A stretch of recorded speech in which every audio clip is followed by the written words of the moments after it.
કેસનો મામલો ઝઘડિયામાં બાળકી પર દુષ્કર્મ કેસનો મામલો ગુજરાત સરકાર દુષ્કર્મના કેસ રોકવામાં નિષ્ફળ છે.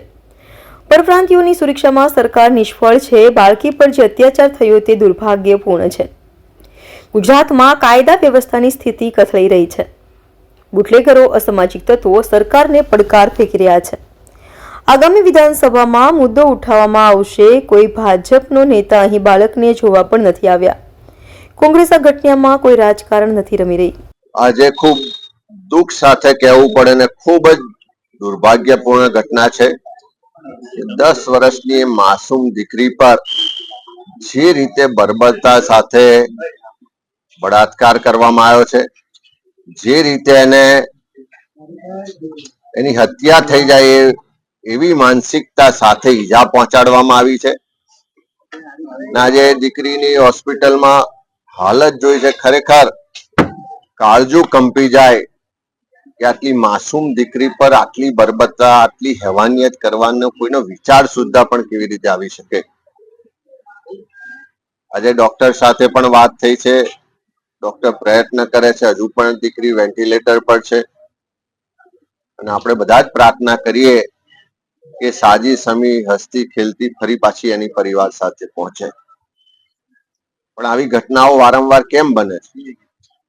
ગુજરાતમાં છેલ્લા 1 જ વર્ષના આપણે દાખલા જોઈએ તો દાહોદમાં પણ આવી જ એક માસૂમ દીકરી પર પાશવી બળાત્કાર થાય છે, એની હત્યા થાય છે. સુરેન્દ્રનગરમાં પણ આવું માસૂમ દીકરી પર બળાત્કાર થાય. વડોદરામાં પણ નવરાત્રીમાં જતી એક દીકરી પર બળાત્કાર થાય. સુરતમાં પણ બનાવ બને અને અનેક આવી ફરિયાદો અને બળાત્કારની ઘટનાઓ વારંવાર આપણા બધાના ધ્યાનમાં આવે છે. આખા સમાજને ઝંઝોળી નાખે, હચમચાવી નાખે એવી ઘટનાઓ જ્યારે બને ત્યારે લોકોનો પોલીસ પ્રશાસન ને સરકાર પરથી વિશ્વાસ પણ ડગી જાય છે. જે પ્રજાને સુરક્ષા આપવાની જવાબદારી સરકારની હોય, આટલું મોટું પોલીસ તંત્ર અને કાયદા હોય અને તેમ છતાં આવા બળાત્કારીઓને કોઈ પણ કાયદાનો ડર ના રહે, પોલીસનો ડર ના રહે, એનો સ્પષ્ટ મતલબ છે કે સરકારની ગૃહ વિભાગની નિષ્ફળતાઓ ઉજાગર થાય છે.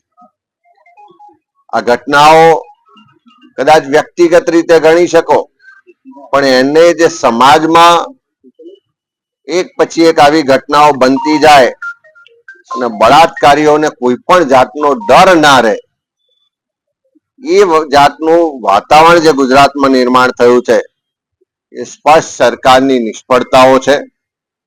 આમાં કોઈ રાજકારણ કરવાનું ના હોય, પણ ચોક્કસ એક ગુજરાતી તરીકે ચિંતા થાય. આજે કોઈ પણ પરિવારની દીકરી ઘરેથી જાય અને ગેર સલામત પાછી આવશે કે કેમ, એવી દરેક માતા પિતાને પરિવારને ચિંતા થાય એવા દિવસો છે. ત્યારે ગુજરાતમાં કાયદો વ્યવસ્થાની પરિસ્થિતિ પડી ભાગી છે. બધી જ રીતના ગુનેગારો, અસામાજિક તત્વો, બુટલેગરો અને બળાત્કારીઓ બેફામ થયા હોય એવું સ્થિતિનું નિર્માણ થયું છે. રોજ એવી ઘટનાઓ, બનાવો આપણે ટીવી મીડિયાના માધ્યમથી જોઈએ છે. ત્યારે સરકારને વિનંતી છે કે કાયદાનું શાસન પ્રસ્થાપિત થાય. આવા બળાત્કારીઓ ફરી કોઈ પણ જાતની હિંમત કે એવો વિચાર સુદ્ધા પણ ના આવે એવો પોલીસ ને પ્રશાસનનો ડર ઉભો થાય અને ખાસ કરીને આ ગુનામાં જે પણ આરોપી છે એને કડીમાં કડી સજા થાય, ફાંસીની સજા થાય. દાખલારૂપ ઝડપથી ફાસ્ટ ટ્રેક કોર્ટમાં કેસ ચાલીને દાખલારૂપ સજા થાય તો ભવિષ્યમાં કોઈ આવો વિચાર સુદ્ધા ના કરે એવું કડક કાયદાનું શાસન પ્રસ્થાપિત થાય એવી સરકારને વિનંતી.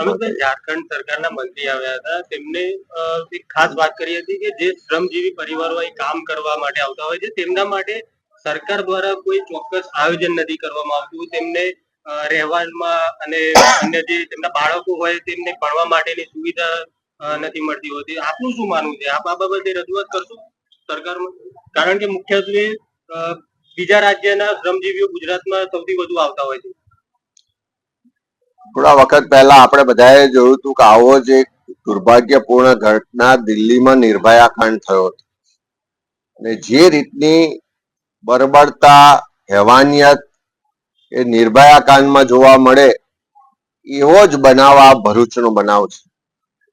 પણ પરપ્રાંતીય મજૂર પરિવાર છે, ગરીબ પરિવાર છે, મહેનત મજૂરી કરીને 2 ટંકનું ભોજન મેળવવા માટે જ્યારે સંઘર્ષ કરતા હોય ત્યારે એવા પરિવાર માટે સરકારે પણ ખાસ ચિંતા કરવી પડે. અને આવા એક નહીં, સેંકડો પરિવારો આજે પરપ્રાંતીય લોકો ગુજરાતમાં મહેનત મજૂરી માટે આવ્યા છે. ત્યારે એમના આરોગ્યની, એમના બાળકોના શિક્ષણની, એના રહેવાની, એની સુરક્ષાની જવાબદારી પણ રાજ્ય સરકારની છે. કોઈ પણ પ્રાંતમાંથી કોઈ પણ વ્યક્તિ આપણા રાજ્યમાં આવ્યો હોય તો એની બધી જ ચિંતા કરવાની જવાબદારી સરકારની છે. ત્યારે સુરક્ષા પ્રદાન કરવામાં તો સરકાર નિષ્ફળ રહી છે. પણ આવનારા સમયમાં આવું બનાવ કોઈ પણ બીજા પરિવાર સાથે ના બને એની પણ સરકાર ચિંતા કરે. અને આવા જે પણ પરપ્રાંતીય મજૂરો ગુજરાતમાં આવતા હોય તો એના રહેઠાણથી લઈને શિક્ષણ, આરોગ્ય અને એની સલામતી માટેની પૂરી વ્યવસ્થા પણ સરકાર કરે. અચ્છા, એટલે માઇગ્રેન્ટ થઈને આવેલા પરિવારો ગુજરાતમાં સુરક્ષિત નથી એવું આપ માની રહ્યા છો? ગુજરાતમાં ખાલી માઇગ્રન્ટ થયેલા પરિવારો નહીં, કોઈ પણ ગુજરાતી આજે ગુજરાતમાં સલામત ના હોય એવી સ્થિતિનું નિર્માણ થયું છે. અનેક જગ્યાએ માસૂમ દીકરીઓ પર બળાત્કાર થઈ રહ્યા છે. અને એક ઘટના નહીં, છેલ્લા વર્ષમાં જુઓ તો વારંવાર આવી ઘટનાઓનું પુનરાવર્તન થાય છે. ભૂમાફિયાઓ બેફામ છે, ખનન માફિયાઓ બેફામ છે, ગુંડાઓ, બુટલેગરો, અસામાજિક તત્વો બેફામ છે. અને ગુજરાતમાં જાણે કાયદાનું શાસન જ ના હોય, પોલીસ પ્રશાસનનો કોઈ ડર જ ના હોય. ગૃહમંત્રી પોતાની વાહવાહી કે પોતાના બ્રાન્ડિંગમાં વ્યસ્ત હોય અને ગુજરાતમાં બુટલેગરો, બળાત્કારીઓ, અસામાજિક તત્વો બેફામ થયા હોય એવી સ્થિતિનું નિર્માણ થયું છે. ને ગુજરાતમાં કાયદો વ્યવસ્થાની પરિસ્થિતિ પડી ભાગી છે. એટલે પરપ્રાંતીય નહીં, એક એક ગુજરાતી પરિવારને પણ પોતાની બહેન દીકરીની સલામતીની પણ ચિંતા. ગુજરાત અને દેશમાં કાયદા છે. સરકાર, ગૃહ વિભાગ, પોલીસની જવાબદારી છે કે કાયદાનું શાસન પ્રસ્થાપિત કરે. જો કાયદાનું શાસન પ્રસ્થાપિત હોય, સરકારમાં બેઠેલા ગૃહમંત્રી જો એની ફરજ બરોબર અદા કરતા હોય અને પ્રોએક્ટિવ રહીને કામ કરતા હોય તો હું માનું છું કે કાયદાનું શાસન પ્રસ્થાપિત રહે. લોકોમાં પોલીસ ને પ્રશાસનનો ડર હોવો જોઈએ, કાયદાનો ડર હોવો જોઈએ. તો જે પણ ગુનાઓ બને છે કે આવા દુર્ભાગ્યપૂર્ણ ઘટનાઓ બને છે, હું માનું છું કે રોકી શકાય. પણ સરકાર એમના ઉત્સવો તાઇફામાં વ્યસ્ત હોય છે, એમના રાજકીય એજન્ડાઓમાં વ્યસ્ત હોય છે, ગૃહ રાજ્યમંત્રી એના બ્રાન્ડિંગમાં વ્યસ્ત હોય છે. અને એના કારણે આજે પ્રોએક્ટિવ પણે ગુજરાતનું ગૃહ ખાતું કામ નહીં કરતું હોવાને કારણે ગુનેગારો, બુટલેગરો, બળાત્કારીઓ બેફામ થયા છે. અને એનો ભોગ આજે ગુજરાતની જનતા બની રહી છે. ભાજપના સીધા જ આક્ષેપ છે કે આવી ઘટનામાં રાજકારણ રમી રહી છે કોંગ્રેસ. આમાં કોઈ રાજકારણનો પ્રશ્ન જ નથી, માનવતાનો પ્રશ્ન છે. આવી ઘટના કોઈ ભાજપના આગેવાનના કે કોઈ કાર્યકરના કુટુંબમાં બની હોત તો શું એમનું હૃદય કંપી ના ઉઠ્યું હોત? શું એના માટે આ હોસ્પિટલની બહાર એમના ધાડા ના આવ્યા હોત? પણ આ ગરીબ પરિવાર છે, પરપ્રાંતીય પરિવાર છે. દાહોદમાં દીકરી હતી તો આદિવાસી પરિવારની દીકરી હતી, સુરેન્દ્રનગરમાં દીકરી હતી તો ગરીબ કોળી ઠાકોર સમાજની દીકરી હતી. તો એવા પરિવારો માટે એમને કોઈ પણ જાતની દયા નથી હોતી, એવા પરિવારો માટે સરકારની કોઈ જવાબદારી નથી હોતી. તો આમાં પક્ષાપક્ષી, જાતિ, ધર્મ, ભાષા, પ્રાંતના ભેદભાવ કરતા આપણે બધા માનવ છીએ. અને એમાં પણ સરકારમાં બેઠેલા જે લોકો છે તો માય બાપ છે કે પ્રજાએ તમારી પર વિશ્વાસ મૂકીને તમને સત્તા સોંપી છે કે અમને સલામતી આપજો, અમારી સુરક્ષા કરજો, કાયદાનું શાસન પ્રસ્થાપિત કરજો. પણ એમાં સરકાર નિષ્ફળ જતી હોય ને કોઈ એમ કરતા હોય કે આમાં રાજકારણ થાય છે, તો હું માનું છું કે રાજકારણ નથી થતું. આ સરકારમાં બેઠેલા જેને રાજધર્મ નિભાવવાનો છે એ પોતાનો રાજધર્મ નિભાવવામાં નિષ્ફળ રહે છે. આ મુદ્દાને લઈને વિધાનસભામાં રજૂઆત કરીને કોઈ રજૂઆત કરાશે?